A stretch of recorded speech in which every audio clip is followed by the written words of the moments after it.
Shout out to Mikey T, the movie star. Spade, I'm live on Report Card Radio. Stay tuned.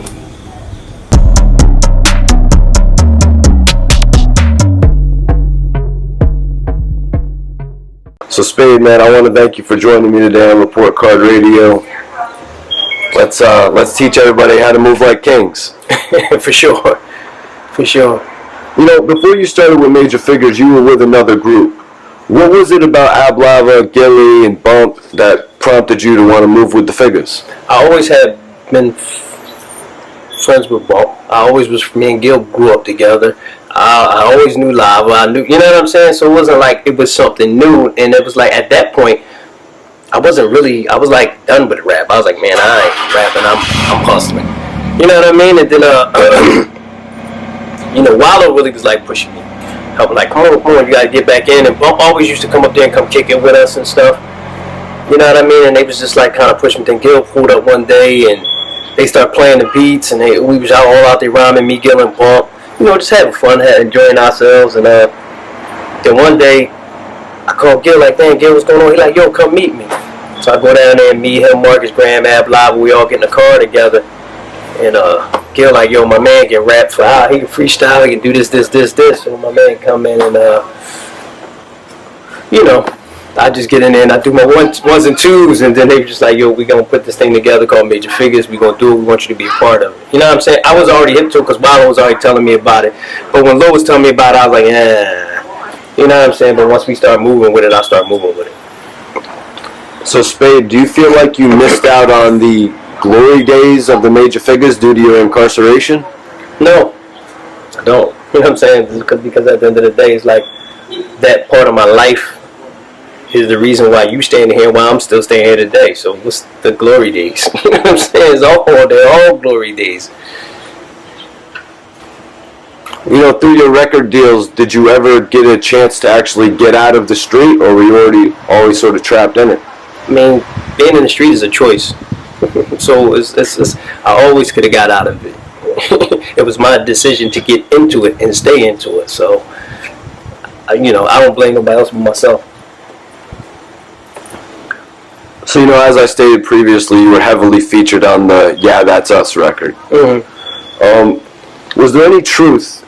I had done an interview with Dutch, and he had spoke on Jermaine Dupri possibly remixing the record. Was there any truth to that? That was the plan.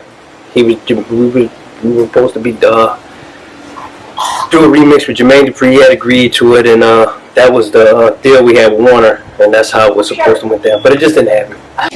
So Spade, you're telling me not only did the Major Figgas attract the attention of Birdman and Cash Money, but you guys actually attracted the attention of Jermaine Dupri and So Def.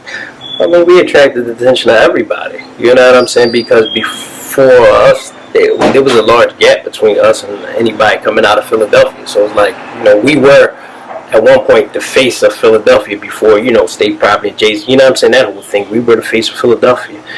Not the face because I'll never disrespect Thought and Questlove and Roots, but what I'm saying. So, were you guys actually able to get in the studio with Jermaine Dupri and start formulating some plans, or? No, it never formulated. You know what I'm saying? And it wasn't like we had a plan to go all be together. It was like he heard the song, he was going to do a remix and send us the beat, and we was going to do our ones and twos on the beat. That's it.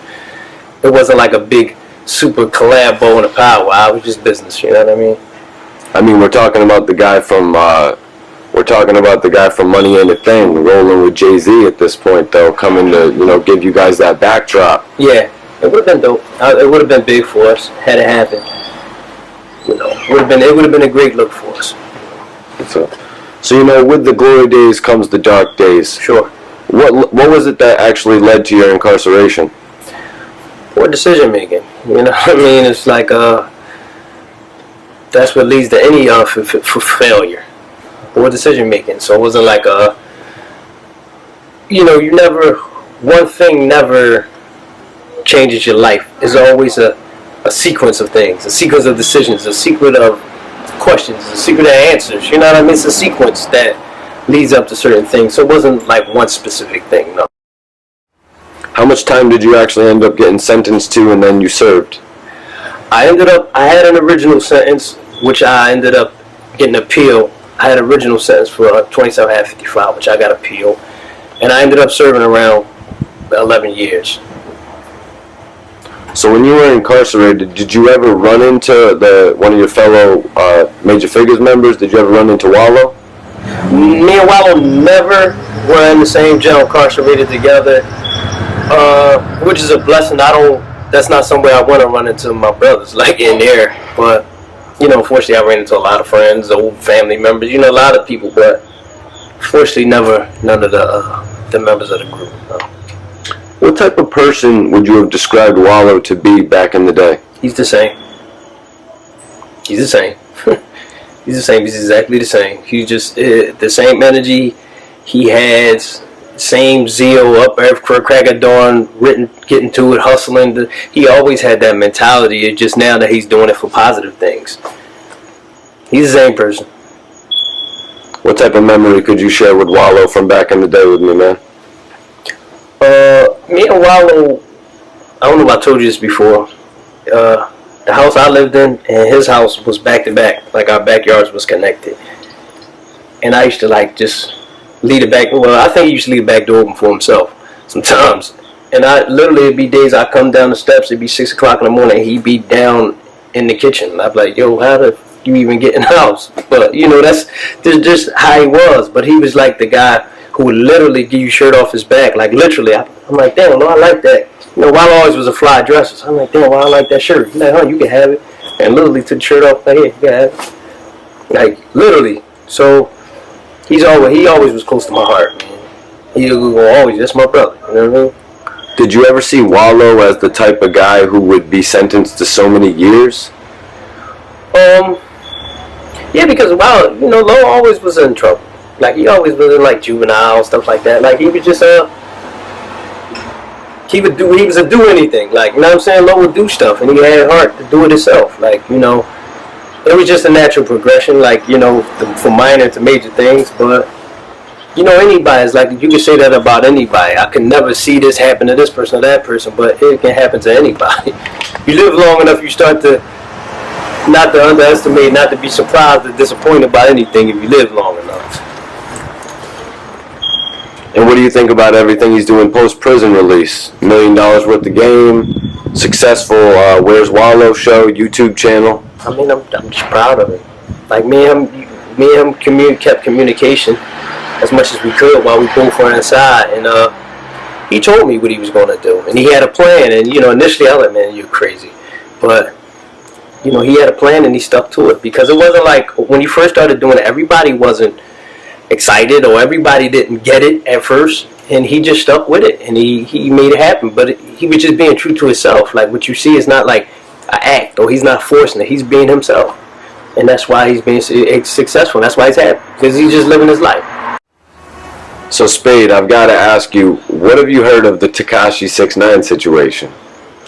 I mean, I hear what everybody else hears, but for me, being really in the streets and into this stuff and being in these places, nothing surprised me. I wasn't surprised. I saw it coming a mile away when I seen him, and I used to see his interviews, and I'm like, "Man, this guy, he's not really," I felt bad for him, honestly, because I knew it wasn't going to end good.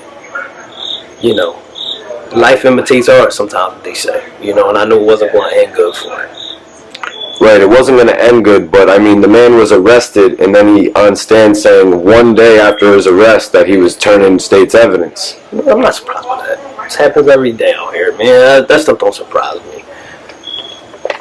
This is the first time we're seeing something like this, though, with an artist audio from the trial actually being released to the public. Well, it's the first time we've seen that because it's the first time an artist of that scale has got up there and actually seen it all the way through. You know what I'm saying? He's not the first rapper to tell on somebody. You understand what I'm saying? But it's just no one of his status as a rapper has got up there and did that. So Spade, what does it mean that he's getting on the stand and saying somebody like Trippie Redd is a blood? I don't know nothing about that culture, but it's just, as a man, to get on there and say anything about anybody, it's like, you do what you do, you make your own decisions, you deal with the consequences. You know what I mean? You don't bring other people into your stuff. You know what I mean? So. And the major question in everybody's mind is, does he have a chance of returning to a career once this whole thing is over with?